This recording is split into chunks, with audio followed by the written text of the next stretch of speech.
This is a true life-inspired family story about understanding before resentment, conversation before control, and choosing balance over tradition. It is a story for couples who are married, those preparing for marriage, and anyone who believes that love should grow, not suffocate, inside the home.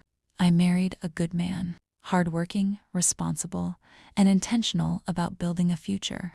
I was also hardworking, but in a different way. I was business-minded, career-driven. My days were long.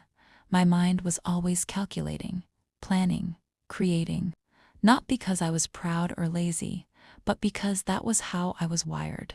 Domestic work was never my strength. Not because I could not do it. I could cook, I could clean, I could manage a home, but I knew myself well enough to know this truth. If I divided my attention between heavy domestic work and my business, I would lose myself completely. I would be tired, overstretched, drained, and my purpose would suffer. In the early days of marriage, my husband began to express concern.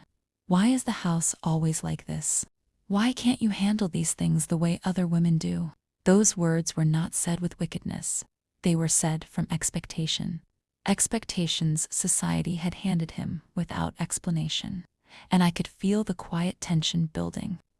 One evening, instead of arguing, crying in silence, I asked him to sit with me so we could talk. I told him the truth. I'm not refusing because I'm lazy. I'm refusing because if I carry everything alone, I will collapse.